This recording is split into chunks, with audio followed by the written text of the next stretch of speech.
شوهرم به خاطر کارش خیلی خونه نبود.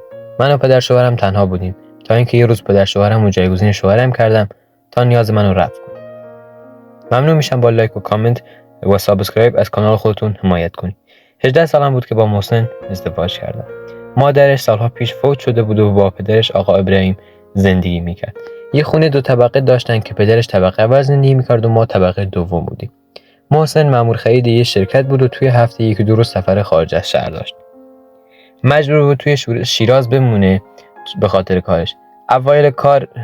اوایل ازدواج من کارش رو زیاد دوست نداشتم، چون تازه عروس بودم و تازه نیازهای همو کشف کرده بودیم.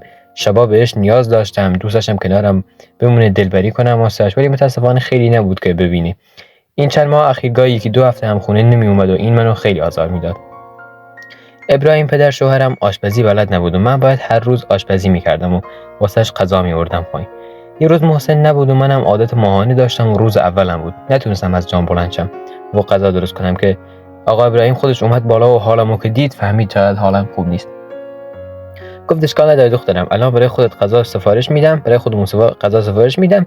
گفتم برا من نگیر، چون من دلم درد میکنه و نمیتونم، اشتها ندارم. گفت اگه تو نخوری منم نمیخورم. برای همین قبول کردم و گفتم باشه، اما من زیاد میل ندارم. زنگ زد و 2 پرس جوجه سفارش داد. هم خودش غذا میخورد هم به زور دهن من میذاشت. از من که از حالت قبلی که بهتر شده بودم و خواستم برم آشپزخونه و غذا درست کنم که نذاشت. گفت برو استراحت کن، شامم از بیرون میگیرم، به هیچی هم فکر نکن. خیلی از کارش خوشم اومد. خلاصه با رفتار که بابا ابراهیم داشت حسابی تو دلم جا رفت و اینقدر دوست داشتم که دیگه تمام روز کنارم باشه. فرداش که بهتر شدم قیمه درست کردم و واسش بردم.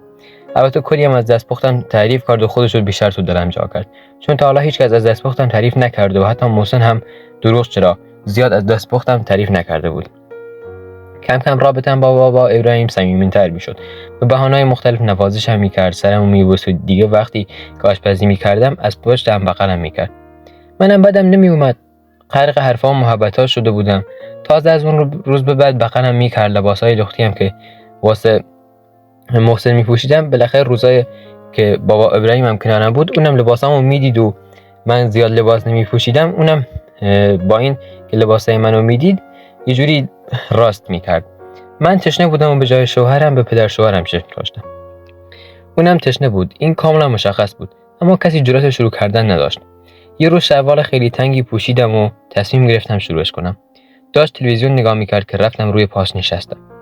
همین که این کارو ادامه داد میتونم بگم حتی توی کار از پسرش هم خیلی بهتر بود، چون خیلی بهتر از پسرش روی کار انجام میداد و میگه که دود از کنده بلند میشه. خلاصه وقتایی که محسن نبود من و پدر شوهرم آقا ابراهیم مدام با هم کارهای خوب میکردیم و 5 ماه طول نکشید که بابا ابراهیم فوت کرد. من خیلی توبه کردم. موقع مرگش ازم خواست تا از محسن حلالیت بگیرم به خاطر این کار، ولی چجوری اینو به محسن بگم؟ 2 شبه که خوابم نمیبره، نمیدونم چجوری به محسن بگم. ممنون که تا آخر این داستان با ما همراه بودید. امیدوارم داستان رو دوست داشته باشید. اگه داستان دوست داشتید کانال رو سابسکرایب کنید، ویدیو رو لایک کنید، نظرتون رو توی کامنت ها بگید. اگه میخواید داستان شما هم توی کانال قرار بگیره، داستان خودتون رو توی تلگرام با آیدی که داخل کپشن همین ویدیو قرار میدم بفرستید تا داستان شما داخل این کانال قرار بگیره. رفقا به خاطر حفظ حریم خصوصی از اسامی مستعار داخل ویدیو استفاده میکنیم و به همین دلیل نمیتونیم اسامی واقعی اشخاص رو بگیم. برای همین مجبور میشیم از اسامی مستعار استفاده کنیم. تا ویدیو بعدی و داستان بعدی، خدا نگهدار.